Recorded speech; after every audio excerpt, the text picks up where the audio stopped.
હું બોલું છું અને સ્નેહ મિલન કરું તો તમે આવજો, એ હવે તમારા મન ઉપર નિર્ભર રાખે છે કે તમારે આવવું કે ન આવવું. તમે આગળ આવશો તો તમારા દીકરા દીકરીઓ આગળ આવશે. મારી વાત ખોટી હોય તો કયો. આજે હું પસ્તાવ છું કારણ કે મારો દીકરો મેં ભણવામાં એને ધ્યાન દીધું જ નહીં.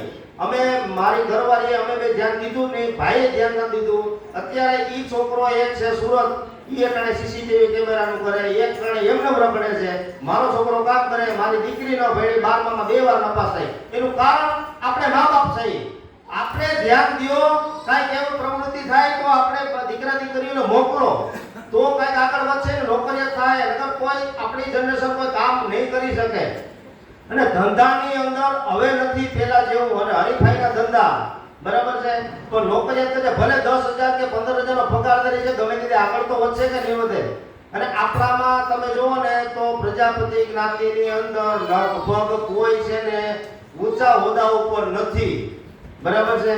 તો હવે આપણા દીકરા દીકરીઓને તમે કંઈક પ્રોત્સાહિત કરો અને ભણવામાં કંઈક સારું કંઈક શિક્ષણ અપાવો. અને આ બેનો બે હાજર જ છે, બરાબર છે. અને બીજું જે જીસુન ચાલતું હતું એનું કારણ બંધ રાખવાનું એવું બીજું હતું કે કારણ કે એ લોકોને ઉપરથી ચેકિંગ આવતું હતું, એટલે ચેકિંગને હિસાબે બંધ રાખવામાં આવેલું છે. કારણ કે એ લોકો ભલે સમાજમાં સેવા કરે એટલે એ લોકો પછી એવું ન જોવે કે સમાજમાં સેવા કરે તેને ન કાંઈ કાર્યક્રમ કરવો, એટલે એ લોકોને ખોટો દંડ કરે એને હિસાબે હમણાં બંધ રાખેલું છે, બરાબર છે. હવે જોઈ છે પછી કઈ રીતે થાય છે, પણ ચાલુ કરશું ખરા એમ. પણ તમે આજે જો આપણે આ 105 ઘર જેવું છે અત્યારે પ્રજાપતિમાં, બરાબર છે. તો હવે આખા 10 થી 15 છોકરા આવે છે, 10 થી 15 છોકરા આવે છે. હા, કોઈ નથી હાજર. અત્યારે જો આપણે જમવાનું થાય ને એટલે દુઃખ ના લગાડતા કોઈ કે આ ખાવા હાટું નહીં બોલે છે, પણ જમવાનું થાય ને તો અમને લાઈન લાગી જાય. એટલે હું એમ નથી કહેતો આપણે મારા ઘરમાં આવશે, ભલે હાજર ન હોય પણ આવું હોય તો હાજર રહેવું જોઈએ. ભલે તમારા દીકરા દીકરીઓ ન હોય તો બીજાના આપણી જ્ઞાતિના તો છે ને, તો તમે કંઈક આમાં આવો તો કોકને ખબર પડે કે નહીં આપણી જ્ઞાતિ છે. હવે કોઈ આવતું જ નથી. આમાં કેટલા આપણે તમે ગણો, આખી આપણે 50-60 જણા થાય આપણે આમાં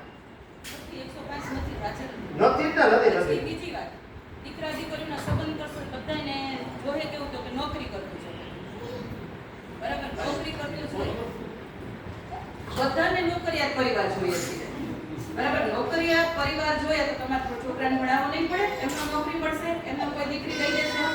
અને દીકરીઓ છે તો દીકરી મા બાપે અત્યારે આપણી જ્ઞાતિનો છોકરો છે, સાદો ધંધો કે સાદી નોકરી કે કરતો હશે 20-25 હજારના પગાર વાળો, તો એને પગાર ચૂકવવો પડે.